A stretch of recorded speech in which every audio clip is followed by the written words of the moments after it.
let's do some SAT problems. Let's see, we're starting test 5 now. And let's see, problem number 1. This is page 652.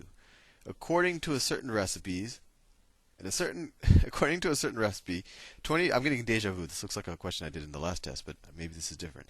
25 pounds of flour are needed to make 300 rolls. So, 25 pounds per 300 rolls. 300 rolls. At this rate, how many pounds of flour are needed to make 12 rolls? Well, we can make a ratio here. So, I need 25 to do 300 rolls, right? But they're asking us, well, how much do I need if I only need to do 12 rolls? So, 12 is what fraction of 300? Whatever that fraction is, I need to make the same.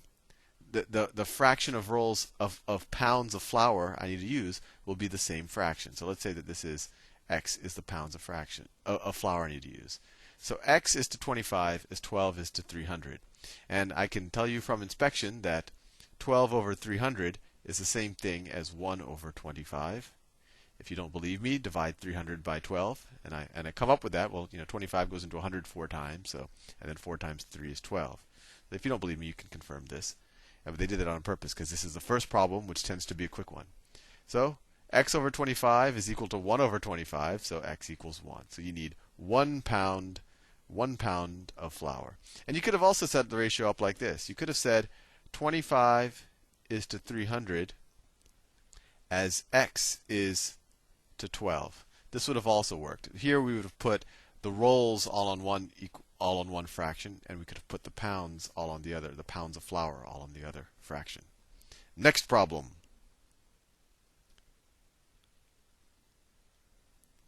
Next problem. Switching colors. Problem number 2. If xy is equal to 10, xy is equal to 10, what is the value of 2 times x divided by y times y squared? Well, the trick here is you got to simplify this expression before you attempt to do anything. And simplifying it, what happens? What's x divided by y times y squared? Well, this right here, this is the same thing as x y squared divided by y, right? We could put the 2 out here. And you see we have a 2 on top, and we have a 1 on y on the bottom is the same thing as y to the first. So this is the same thing. What's y squared divided by y? Well, it's just y, right? So we get 2x, and y squared divided by y is just y, right? The squared cancels out with this entire term. This just gets 1. I divide the top and the bottom by 1. So all I'm left is 2xy, and we know that xy is equal to 10, so 2 times 10 is 20. That's choice E. Next problem. Problem 3. Let's see if I can fit it on this without having to. X plus y is equal to 30. X plus y is equal to 30. I might be talking funny. I just came from the dentist. And x is greater than 8. X is greater than 8. Which of the following must be true? Well, we know x is greater than 8, and we also know that x is equal to 30 minus y, right? I just subtracted y from both sides of that equation. X is equal to 30 minus y, but we also know that x is greater than 8. So 30 minus y, which is the same thing as x, must also be greater than 8. Right? 30 minus y is also going to be greater than 8. And we could play with this a little bit. We could add y to both sides. We get 30 is greater than 8 plus y. We could subtract 8 from both sides. And then you get 22 is greater than y, or y is less than 22. And that's choice B. Next problem, problem 4. I'm writing in toothpaste color in honor of my recent visit to the dentist. Okay, what do they have here? They have 3 points. Let's see, point there's P, which is 3, 2. Point Q, which is 7, 2, and point R, which is 7, 4. The coordinates of points P, Q, and R in the xy plane are given above. what is the perimeter of PQR? Let's draw that real fast.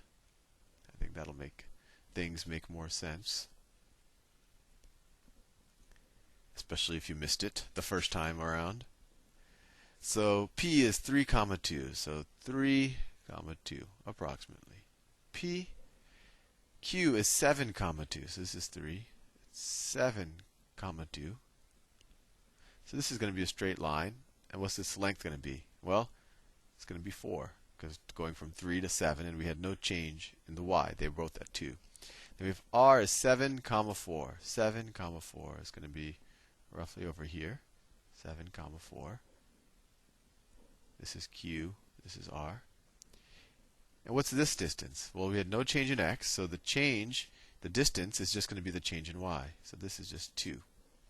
And now we have to, and this is R, and now the only thing we have to do to finish this problem is figure out that distance.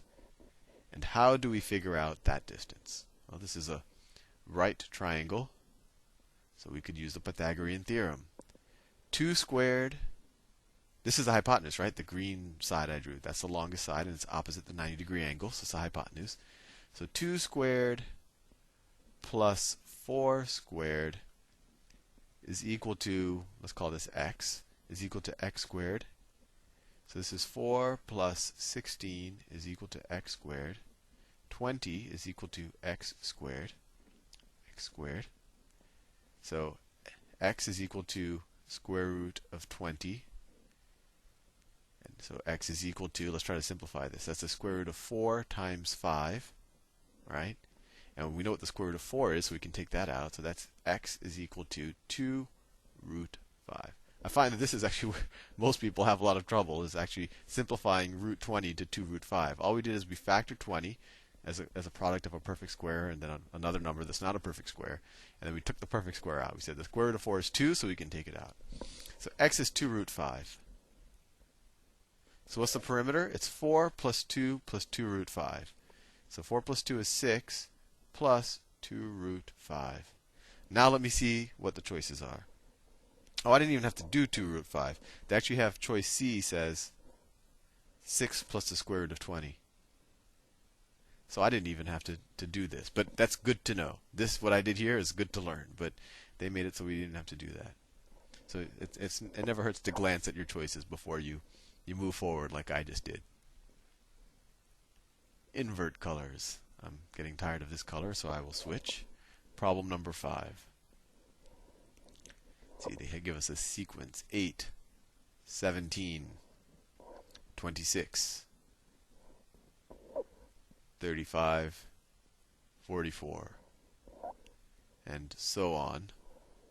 The first 5 terms in a sequence are shown above. Each term after the first is found by adding 9 to the term immediately preceding it. Which term in this sequence is equal to 8 plus 26 minus 1 times 9? Fascinating. So each term is equal to 9 plus the previous term, right? So the first term, so let's say term 1. Let's call this the term. Term 1 is 8. Term 2, let's call this t for term. Term 2 is 17. And an equation we could have gotten that is, we could have gotten 8 plus 2 times, 8 plus 9 times what?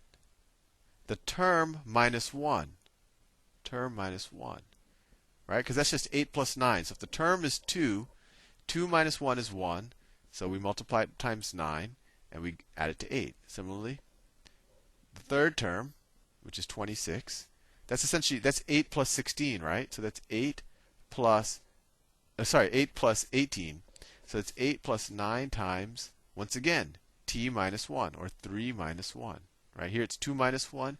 Here it's 3 minus 1. So in general, this is the teeth term. This is the equation of the teeth term, which looks oddly familiar to what they give us in the beginning. And if we do a little pattern matching, we see that t is equal to 26.